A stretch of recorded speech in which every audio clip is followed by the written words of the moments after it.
అందరికీ శుభోదయం సార్. నా పేరు తనిశ్రీ. నేను 8వ తరగతి చదువుతున్నాను. నా ప్రాజెక్ట్ పేరు మన పండుగలు. మన తెలంగాణలో జరుపుకునే ప్రతి పండుగ వెంట ఏదో ఒక ప్రత్యేకత ఉంటుంది. అలాంటి పండుగలలో కొన్ని పండుగల గురించి మనం ఇప్పుడు తెలుసుకుందాం. బతుకమ్మ. బతుకమ్మ పండుగను ఆశ్వయుజ శుద్ధ పాడ్యమి నుండి 9 రోజుల పాటు జరుపుకుంటారు.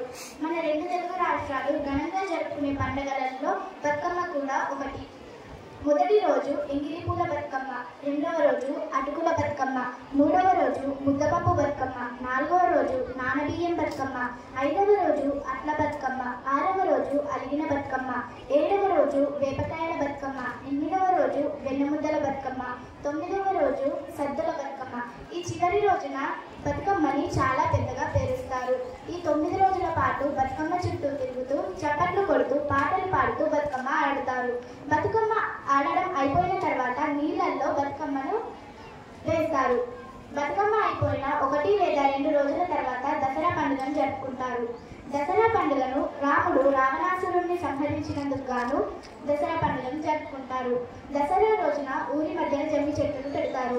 ఆ జమ్మి చెట్టు ఆకులను తెంపి మనకు కావలసిన వారికి ఇచ్చి ఆశీర్వాదం తీసుకుంటారు. బోనాలు. బోనాల పండుగ మన తెలుగు వారు జరుపుకునే పండుగలలో ఒకటి. బోనం అంటే భోజనం అని అర్థం. బోనాన్ని నైవేద్యంగా భక్తులు భక్తి శ్రద్ధలతో దేవునికి సమర్పిస్తారు. బెల్లం, పాలు, పెరుగుతో కూడిన బోనాన్ని దేవునికి సమర్పిస్తారు. ఈ బోనాన్ని కుంకుమ, పసుపు, వేపాకులతో అలంకరించి దేవి ఆలయానికి తీసుకువెళ్తారు. ఉగాది పండుగ మన తెలుగు వారి నూతన సంవత్సరం. అందరూ ఆంగ్లపు క్యాలెండర్లోని జనవరి 1వ తేదీన నూతన సంవత్సరాన్ని జరుపుకుంటారు. కానీ మన తెలుగు నూతన సంవత్సరం ఉగాది.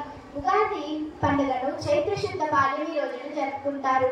ఉగాది రోజున ఉగాది పచ్చడి చేసుకోవడం మానవాయితీ.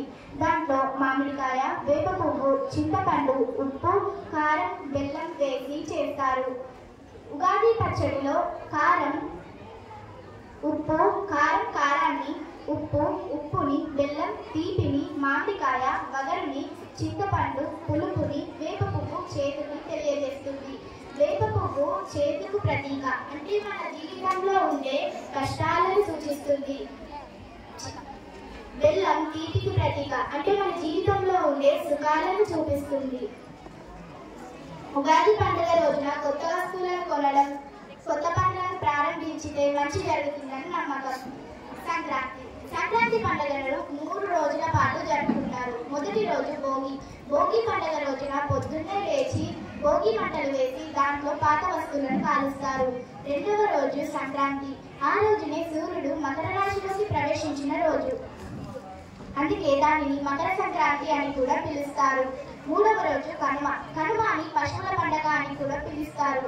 ఆ రోజున పశువులకు స్నానం చేపించి బొట్టు పెట్టి వాటిని అలంకరించి పశువుల్ని పూజిస్తారు. ఈ 3 రోజుల పాటు ప్రతి ఇంటి ముందు రంగురంగుల ముగ్గులు వేసి కనబడుతుంది.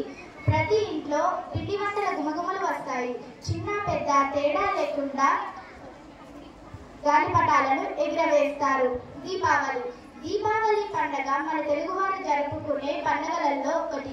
దీపావళి అనగా దీపాల వరస అని అర్థం. దీపావళి రోజున నరకాసురుణ్ణి సత్యభామ సంహరించింది అని చెప్తారు. చెడుపై మంచి సాధించిన విజయానికి ప్రతీకగా దీపావళిని జరుపుకుంటారు. అజ్ఞానం అనే చీకటిలో విజ్ఞాన దీపాలను వెలిగించడమే దీపావళి పండుగ యొక్క ప్రత్యేకత. ధన్యవాదాలు సార్.